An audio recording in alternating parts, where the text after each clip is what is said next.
Hello friends, welcome to my channel. आज की जो आपकी क्लास है वो है यूपी ट्रिपल एस सी लेखपाल 2026 ऑफलाइन मॉक टेस्ट किट। ये आपका जो मॉक टेस्ट है वो आपको बिल्कुल असली परीक्षा जैसा अनुभव कराएगा। और ये किट इसलिए है क्योंकि आपके इसमें 10 प्रैक्टिस सेट हैं। ये आपके 10 प्रैक्टिस सेट हैं। आज जो आपका होगा वो मॉक टेस्ट 1 होगा। ये आपका सिलेबस है।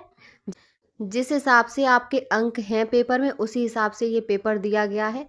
इसमें ये पाठ्यक्रम है। भाग 1 में आपके भारत का इतिहास एवं भारतीय राष्ट्रीय आंदोलन, भारतीय राज्य व्यवस्था एवं भारतीय संविधान, भारत का भूगोल, भारतीय अर्थव्यवस्था, ग्राम्य समाज एवं विकास, राष्ट्रीय अंतर्राष्ट्रीय महत्व की समसामयिक घटनाएं, विज्ञान एवं प्रौद्योगिकी, पर्यावरण परिस्थिति एवं आपदा प्रबंधन, डाटा इंटरप्रिटेशन, सामान्य हिंदी। ये आपके सब भाग 1 में। भाग 2 में कंप्यूटर एवं सूचना प्रौद्योगिकी की अवधारणाएं, इस क्षेत्र में समसामयिक प्रौद्योगिकी विकास एवं नवाचार का ज्ञान।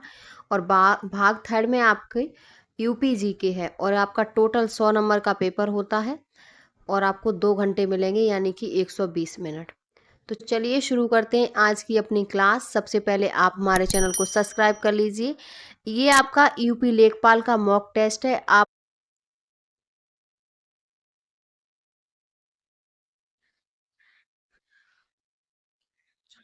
सबसे पहले है तो आपका प्रैक्टिस सेट नंबर 1। एक तरफ इंग्लिश में क्वेश्चन दिए हुए हैं, दूसरी तरफ है हिंदी में। तो सबसे पहला जो आपका क्वेश्चन है वो है, पहला क्वेश्चन है आपका, सिंधु सभ्यता का स्थल कालीबंगन किस राज्य में स्थित है? राजस्थान, गुजरात, मध्य प्रदेश, उत्तर प्रदेश, उपरोक्त में से कोई नहीं। तो ये आपका राजस्थान में स्थित है। आपका ए ऑप्शन करेक्ट है। नेक्स्ट क्वेश्चन है, 19वीं सदी में किस व्यक्ति ने ब्रिटिश शासन द्वारा किए गए भारतीय आर्थिक निकास पर एक पुस्तक लिखी थी? आपके ऑप्शन है जवाहरलाल नेहरू, सुभाष चंद्र बोस, दादा भाई नौरोजी, गोपाल कृष्ण गोखले और उपरोक्त में से कोई नहीं। तो वो हैं आपके दादा भाई नौरोजी। सी ऑप्शन आपका करेक्ट है। नेक्स्ट क्वेश्चन है, चंपारण सत्याग्रह जो 1917 में हुआ, इसमें किसानों की मुख्य शिकायत संबंधित थी, किससे संबंधित थी? आपके ऑप्शन है गैर कानूनी करों पर अतिरिक्त भार, जमींदारों का उत्पीड़न, भूमि कर की मांगे, तीन कठिया प्रणालियां और उपरोक्त में से कोई नहीं। इसमें आपका जो ऑप्शन सही है वो है आपका तीन कठिया प्रणालियां। डी ऑप्शन करेक्ट है। नेक्स्ट क्वेश्चन है, स्वदेशी आंदोलन में किसने मुख्य भूमिका निभाई थी? बंगाल के छात्र, किसान, दुकानदार और भारतीय अधिकारी या उपरोक्त में से कोई नहीं। तो इसमें जो भूमिका निभाई थी वो बंगाल के छात्रों ने निभाई थी। ए ऑप्शन करेक्ट है। अगला क्वेश्चन है, निम्नलिखित में से किस उर्दू कवि को द्वितीय एवं तृतीय गोलमेज सम्मेलन में आमंत्रित किया गया है? ऑप्शन है जोश मलिहाबादी, मोहम्मद इकबाल, फैज़ अहमद फैज़, फिराक गोरखपुरी और उपरोक्त में से कोई नहीं। तो इसमें जो आपका ऑप्शन सही है वो है Mohammad Iqbal. B option correct है। इनको तृतीय गोलमेज सम्मेलन में आमंत्रित किया गया था। नेक्स्ट क्वेश्चन है, निम्नलिखित में से कौन संविधान सभा के संवैधानिक सलाहकार थे? तो संविधान सभा के जो संवैधानिक सलाहकार थे वो आपके बी एन राव थे। B option correct B, N N राव। नेक्स्ट क्वेश्चन है, भारतीय संविधान का कौन सा भाग मूलभूत कर्तव्यों से संबंधित है? तो आपका वो है भाग 4A, ये मूलभूत कर्तव्यों से संबंधित है। बी ऑप्शन करेक्ट है। नेक्स्ट क्वेश्चन है, आधार बिल 2016 को लोकसभा में कैसे प्रस्तुत किया गया था? एक सामान्य बिल के रूप में, एक धन बिल के रूप में, एक वित्तीय बिल के रूप में, एक संविधान संशोधन बिल के रूप में या उपरोक्त में से कोई नहीं।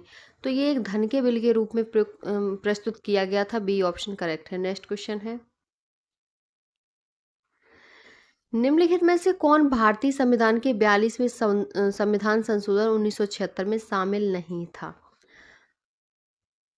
तो वो था आपका, मतदान की आयु को 21 वर्ष से घटाकर 18 वर्ष किया गया था, ये शामिल नहीं था।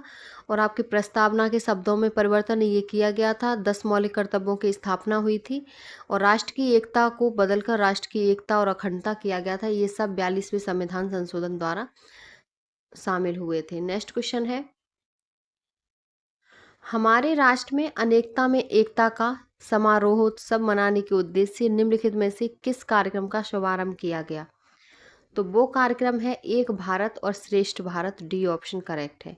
नेक्स्ट क्वेश्चन है, निम्नलिखित में से कौन सा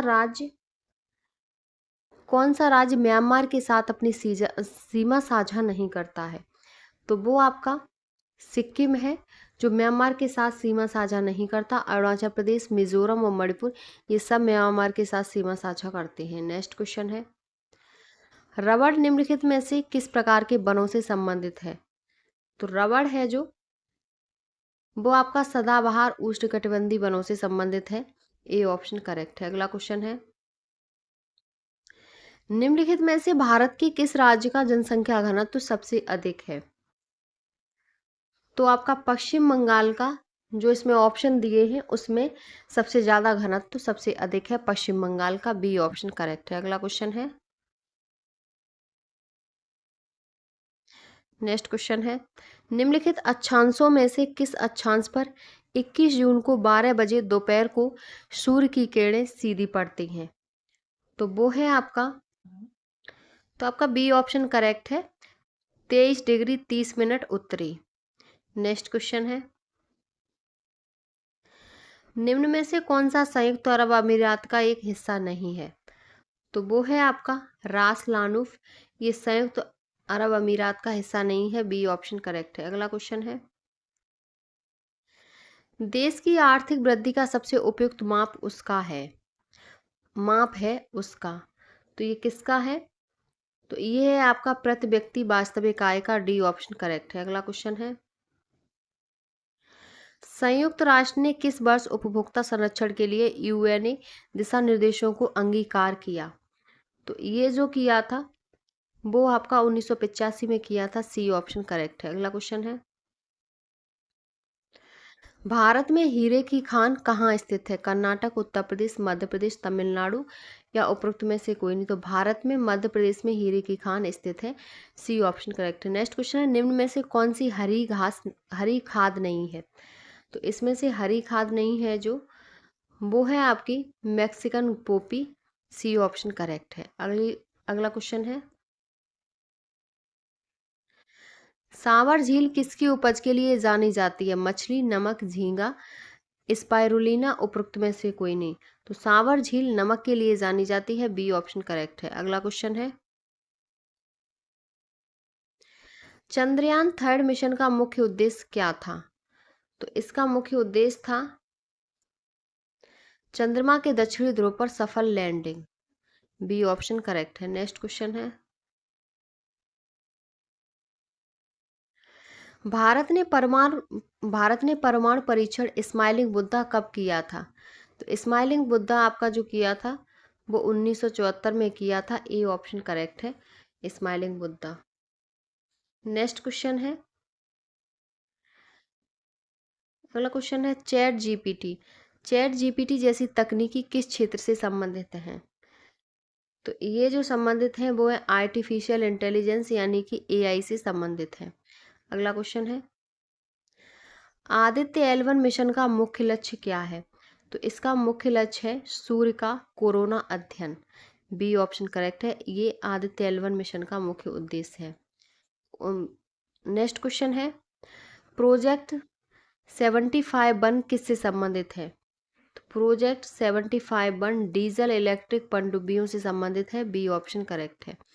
अगला क्वेश्चन है, राष्ट्रपति द्रौपदी मुर्मू ने भारत के 53वें मुख्य न्यायाधीश के रूप में किसे शपथ दिलाई है? तो जो शपथ दिलाई है वो है सूर्यकांत। बी ऑप्शन करेक्ट है। अगला क्वेश्चन है, नेक्स्ट क्वेश्चन है, आईसीसी महिला ओडीआई विश्व कप 2025 का खिताब किस देश ने जीता है? तो ये जो खिताब जीता है वो भारत ने जीता है। सी ऑप्शन करेक्ट है। अगला क्वेश्चन है, प्रवेग डायनेमिक्स द्वारा भारतीय सेना के लिए पेश किए गए दुनिया के पहले परिचालन इलेक्ट्रिक सामरिक ऑल टेरन व्हीकल का नाम क्या है? तो इसका जो नाम है वो है वीर। सी ऑप्शन करेक्ट है, वीर इसका नाम है। नेक्स्ट क्वेश्चन है, मनामा में आयोजित एशियाई युवा खेल 2025 में भारतीय दल ने कुल कितने पदक जीते हैं? तो भारतीय दल ने जो पदक जीते हैं वो 48 पदक जीते हैं, सी ऑप्शन करेक्ट है। अगला क्वेश्चन है, संयुक्त सैन्य अभ्यास अजय वॉरियर 25 भारत और किस देश के बीच शुरू हुआ? तो ये शुरू हुआ है ब्रिटेन के, भारत और ब्रिटेन के बीच शुरू हुआ अजय वॉरियर। नेक्स्ट क्वेश्चन है, ग्रामीण शब्द का समानार्थक क्या होगा? तो ग्रामीण का जो समानार्थक शब्द होगा वो है आपका ग्रामवासी, ए ऑप्शन करेक्ट है। अगला क्वेश्चन है, निम्नलिखित में से कौन सा मंत्रालय नोडल विभाग आजीविका राष्ट्रीय आजीविका मिशन को संभालता है? तो वो है ग्रामीण विकास मंत्रालय, बी ऑप्शन करेक्ट है। अगला क्वेश्चन है, सौर फोटोवोल्टिक सिंचाई पंप योजना के तहत छोटे और सीमांत किसान केंद्र सरकार की सब्सिडी के अलावा 1800 वाट सरफेस सोलर पंप के लिए कितने अनुदान के पात्र हैं? तो ये जो अनुदान के पात्र हैं वो है 45%, सी ऑप्शन करेक्ट है। नेक्स्ट क्वेश्चन है, ये आपका मॉक टेस्ट है। अगला क्वेश्चन है, पंचायती राज प्रशिक्षण संस्थान उत्तर प्रदेश में निम्नलिखित में से किस स्थान पर स्थापित है? तो पंचायती राज प्रशिक्षण संस्थान जो उत्तर प्रदेश में है वो आपका लखनऊ में है, सी ऑप्शन करेक्ट है। अगला क्वेश्चन है, स्वच्छ भारत मिशन को निम्नलिखित में से किस मंत्रालय नोडल विभाग द्वारा नियंत्रित किया जाता है? तो ये जो नियंत्रित किया जाता है वो पेयजल और स्वच्छता मंत्रालय द्वारा किया जाता है, बी ऑप्शन करेक्ट है। नेक्स्ट क्वेश्चन है, निम्नलिखित में से किन समूह में खाद्य श्रृंखला का निर्माण होता है? तो खाद्य श्रृंखला का जो निर्माण होता है तो इसमें आपका डी ऑप्शन सही है, बी, सी और डी। तो बी घास हिरण और शेर, और सी घास टिड्डा मेंढक और सर्प, और डी आपका घास बकरी और मानव, ये सब इनमें खाद्य श्रृंखला का निर्माण होता है, तो डी ऑप्शन करेक्ट है। अगला क्वेश्चन है, क्षेत्र अथवा प्राकृतिक वातावरण जिसमें कोई जीव या जनसंख्या सामान्यतः निवास करती है वो किसके रूप में जाना जाता है? तो वो आपका जो जाना जाता है वो प्राकृतिक आवास के रूप में जाना जाता है, ए ऑप्शन करेक्ट है। अगला क्वेश्चन है, लुप्तप्राय प्रजातियों में से एक बंगाल टाइगर का राष्ट्रीय पशु है। तो राष्ट्रीय पशु है भारत और बांग्लादेश। लुप्तप्राय प्रजातियों में से एक बंगाल टाइगर है, वो आपका भारत और बांग्लादेश का राष्ट्रीय पशु है, बी ऑप्शन करेक्ट है। अगला क्वेश्चन है, नेक्स्ट क्वेश्चन है, गंगा एक्शन प्लान नदियों में प्रदूषण के स्तर को घटाने के लिए गंगा एक्शन प्लान किस वर्ष में सुझाया गया था? तो ये 1985 में सुझाया गया था, डी ऑप्शन करेक्ट है। अगला क्वेश्चन है,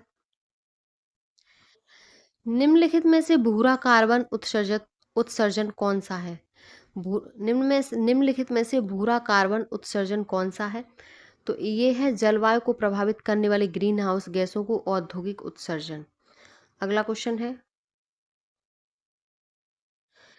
राष्ट्रीय आपदा प्रबंधन योजना कब जारी की गई थी?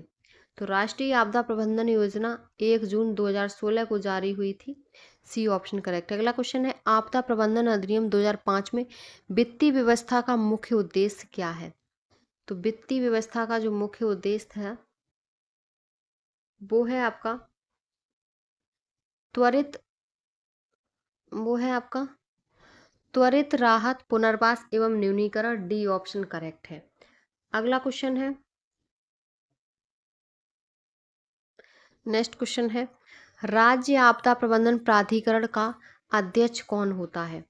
तो इसका अध्यक्ष राज्य का मुख्यमंत्री होता है, सी ऑप्शन करेक्ट है। अगला क्वेश्चन है, एसडीआरएफ का गठन करने का अधिकार किसके पास है?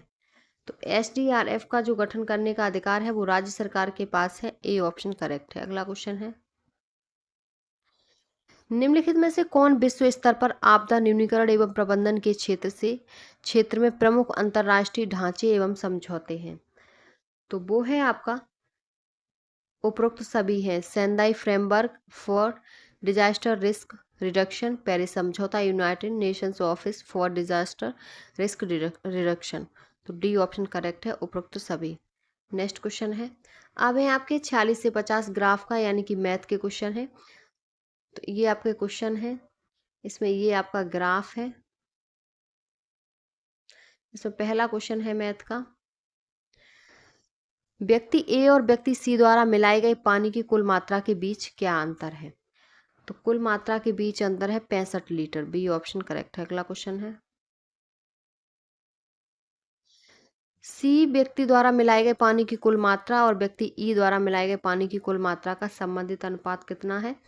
तो ये 3:17 है। डी ऑप्शन करेक्ट है जब इसको सॉल्व करेंगे। अगला है, निम्नलिखित में से किसने शुद्ध दूध में सबसे कम मात्रा में लीटर में पानी मिलाया है? तो वो जो मिलाया है वो बी ने मिलाया है। A option correct B, B ने मिलाया है। अगला क्वेश्चन है, मान लीजिए ए, बी और सी अपने घोल को एक पात्र में मिलाते हैं तो नए घोल में दूध की सांद्रता क्या होगी? तो दूध की सांद्रता होगी वो 83.55% है। सी ऑप्शन करेक्ट है। अगला क्वेश्चन है, सभी व्यक्तियों द्वारा मिलाकर कुल कितने लीटर पानी मिलाया गया है? तो ये जो पानी मिलाया गया है वो 456 लीटर मिलाया गया था। सी ऑप्शन करेक्ट है। अब है आपका दूसरा ग्राफ, जिसके क्वेश्चन 51 से 55 तक होंगे। ये आपका ग्राफ है। इसमें जो आंसर पूछा हुआ है वो है, क्वेश्चन है, सभी 10 शहरों में मिलाकर अल्फा और गामा के उपयोगकर्ताओं की औसत संख्या कितनी है? तो उनकी औसत संख्या है 547.5। नेक्स्ट क्वेश्चन है, शहर बी में एक साथ अल्फा बीटा और गामा के उपयोगकर्ताओं की कुल संख्या शहर एच के एक साथ अल्फा बीटा और गामा उपयोगकर्ताओं की कुल संख्या की तुलना में लगभग कितना प्रतिशत कम है? तो ये जो कम है वो है आपकी बी ऑप्शन करेक्ट है, 21.05। नेक्स्ट क्वेश्चन है, सभी 10 शहरों में मिलाकर बीटा और गामा के उपयोगकर्ताओं की कुल संख्या कितनी है? तो उनकी संख्या है 11,250। ए ऑप्शन करेक्ट है। अगला क्वेश्चन है, नेक्स्ट क्वेश्चन है, शहर ए और अल्फा और बीटा के एक साथ उपयोगकर्ताओं की संख्या ई में बीटा और गामा के एक साथ उपयोगकर्ताओं की संख्या का कितना प्रतिशत है? तो वो है आपका 85.71% है। ए ऑप्शन करेक्ट है। अगला क्वेश्चन है, शहर डी में एक साथ अल्फा बीटा और गामा के उपयोगकर्ताओं की संख्या का शहर आई में एक साथ बीटा और गामा के उपयोगकर्ताओं की संख्या से अनुपात क्या है? तो इनका जो अनुपात है वो है 21:11। ए ऑप्शन सही है। अगला क्वेश्चन है, नेक्स्ट आपके मैथ के क्वेश्चन कंप्लीट हो गए। ये आपकी हिंदी शुरू हो गई। इसमें पहला क्वेश्चन है, भाषा की सबसे छोटी इकाई को क्या कहा जाता है? तो भाषा की जो सबसे छोटी इकाई है उसको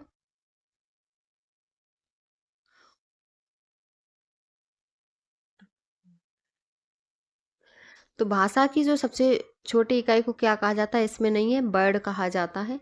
तो आपका ई ऑप्शन करेक्ट है। अगला क्वेश्चन है, निम्न में से संधि का कौन सा युग्म गलत है? तो संधि का जो युग्म गलत है वो है आपका सी, श्रद्धानंद बराबर श्रद्ध प्लस आनंद। सी ऑप्शन गलत है आपका, सी ऑप्शन सही है। नेक्स्ट क्वेश्चन है, अगला क्वेश्चन है, निम्नलिखित में से नी उपसर्ग का प्रयोग किस शब्द में हुआ है? तो नी उपसर्ग का जो प्रयोग है वो आपका निगम में हुआ है। डी ऑप्शन करेक्ट है। अगला क्वेश्चन है, निम्नलिखित में से तत्सम शब्द है। तो तत्सम जो आपका शब्द है वो है अक्षर, ये तत्सम है। डी ऑप्शन करेक्ट है। नेक्स्ट क्वेश्चन है, इनमें से आगार शब्द का पर्यायवाची शब्द कौन सा नहीं है? तो आगार का जो नहीं है वो धाम नहीं है। बी ऑप्शन करेक्ट है। अगला क्वेश्चन है, निम्नलिखित शब्दों पर विचार कीजिए, अतिशयोक्ति, दुर्गति, मरीचि और नीरस। इस किस विकल्प में सभी शब्द शुद्ध हैं? जो सभी शब्द शुद्ध हैं वो आपके 1, 3 और 4, ये आपका शुद्ध है। तो सी ऑप्शन करेक्ट है, 1, 3 और 4। नेक्स्ट क्वेश्चन है, दिए गए शब्दों में से कौन एक स्त्रीलिंग नहीं है? तो वो आपका मकान स्त्रीलिंग नहीं है। डी ऑप्शन करेक्ट है। नेक्स्ट क्वेश्चन है, टहलना स्वास्थ्य के लिए अच्छा है, वाक्य में टहलना क्या है? तो वाक्य में जो टहलना है वो संज्ञा है। ए ऑप्शन आपका करेक्ट है।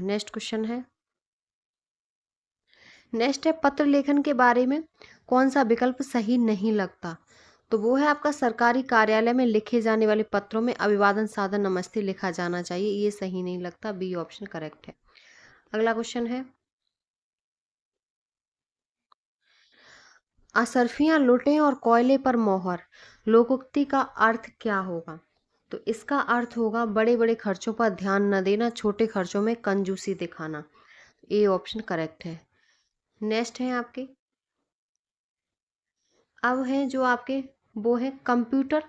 भाग 2 है आपका, कंप्यूटर एवं सूचना प्रौद्योगिकी की अवधारणाओं एवं इस क्षेत्र में समसामयिकी प्रौद्योगिकी विकास एवं नवाचार का ज्ञान। तो इसमें पहला क्वेश्चन है, निम्नलिखित में से कौन सा विकासकर्ता प्रौद्योगिकी विकास के साथ सुमेलित नहीं है? तो वो है आपका एलन ट्यूरिंग, डेटाबेस मैनेजमेंट, ये आपका सही सुमेलित नहीं है। बी ऑप्शन करेक्ट है। अगला क्वेश्चन है, आईआरसी का विस्तार कीजिए। तो आईआरसी का विस्तार होता है internet relay chat. B option correct है। अगला क्वेश्चन है,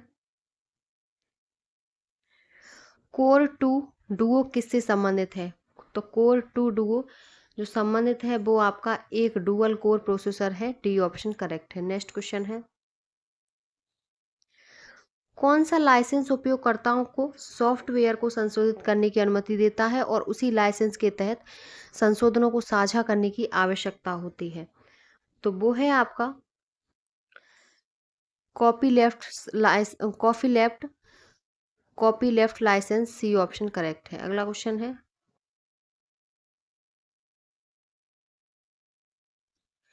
कंप्यूटर में निम्न में से कौन सी इनपुट डिवाइस नहीं है? माउस, प्रिंटर, कीबोर्ड, स्कैनर और उपरोक्त में से कोई नहीं। तो राइट ऑप्शन है प्रिंटर में, जो कंप्यूटर में जो प्रिंटर है वो इनपुट डिवाइस नहीं है, ये आउटपुट डिवाइस है। तो बी ऑप्शन करेक्ट है। अगला क्वेश्चन है, समानांतर पोर्ट में कितने बिट डेटा भेजे जाते हैं? तो ये आपके 8 बिट डेटा भेजे जाते हैं। डी ऑप्शन करेक्ट है। अगला क्वेश्चन है, वह उपकरण या सॉफ्टवेयर जो इंटरनेट पर क्लाइंट अनुरोधों और सर्वर प्रतिक्रियाओं के बीच मध्यस्थ के रूप में कार्य करता है उसे किसके रूप में जाना जाता है? तो उसे आपके प्रॉक्सी सर्वर के रूप में जाना जाता है। सी ऑप्शन करेक्ट है। नेक्स्ट क्वेश्चन है, नेक्स्ट है, ब्लूटूथ तकनीकी के बारे में निम्नलिखित कथनों पर विचार कीजिए। पहला कथन है, ब्लूटूथ स्पेशल इंटरेस्ट ग्रुप द्वारा बनाए गए मानक पर आधारित है। दूसरा, यह बिना लाइसेंस वाले 2.4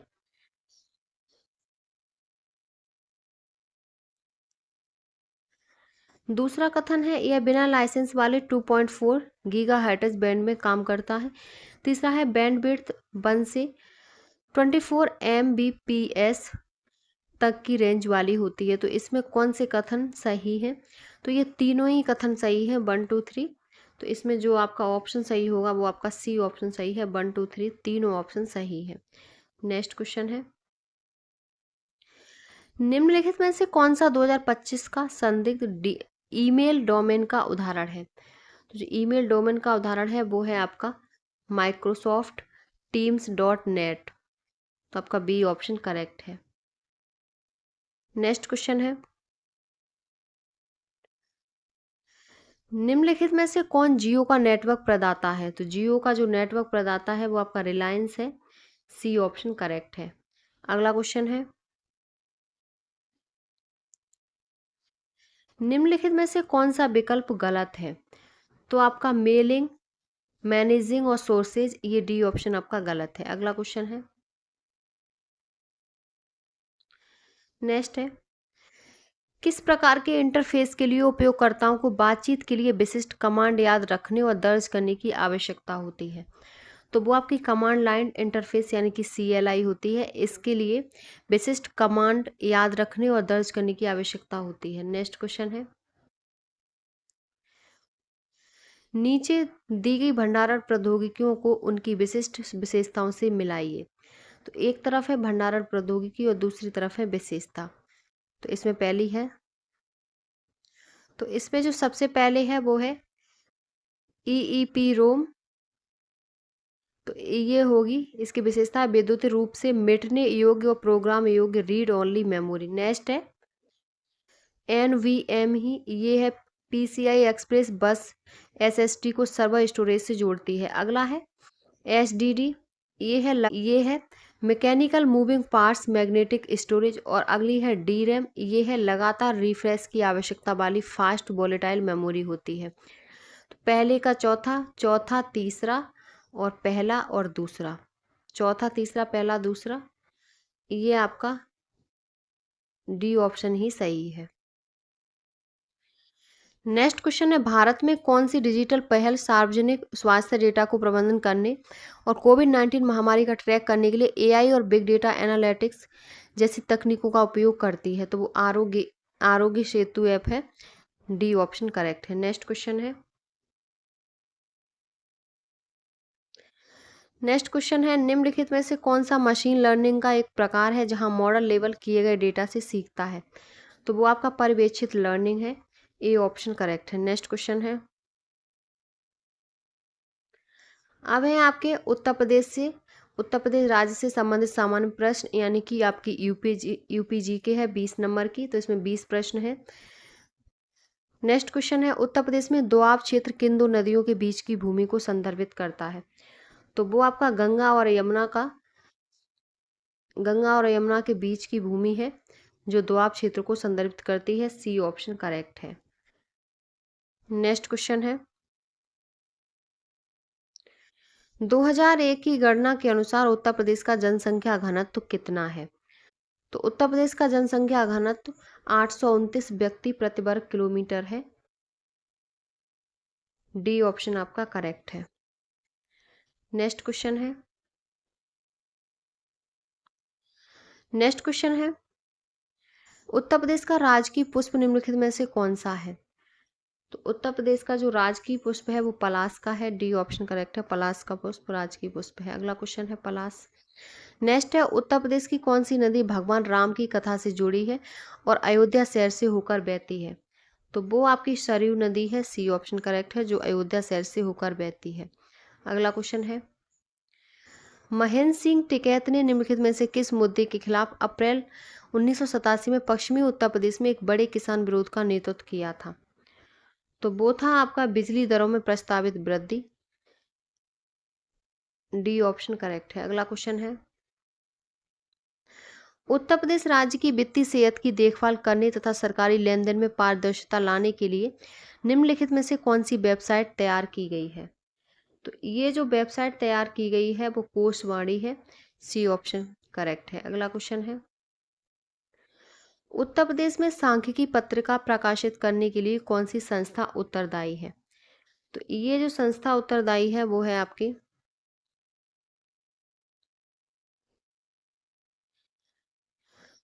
उत्तर प्रदेश के योजना विभाग का अर्थशास्त्र और सांख्यिकी प्रभाग उत्तरदायी है। डी ऑप्शन करेक्ट है। अगला क्वेश्चन है, नेक्स्ट क्वेश्चन है, भारतीय कला और कलाकृतियों के संग्रह के लिए प्रसिद्ध भगत कला भवन संग्रहालय उत्तर प्रदेश के किस विश्वविद्यालय परिसर में स्थित है?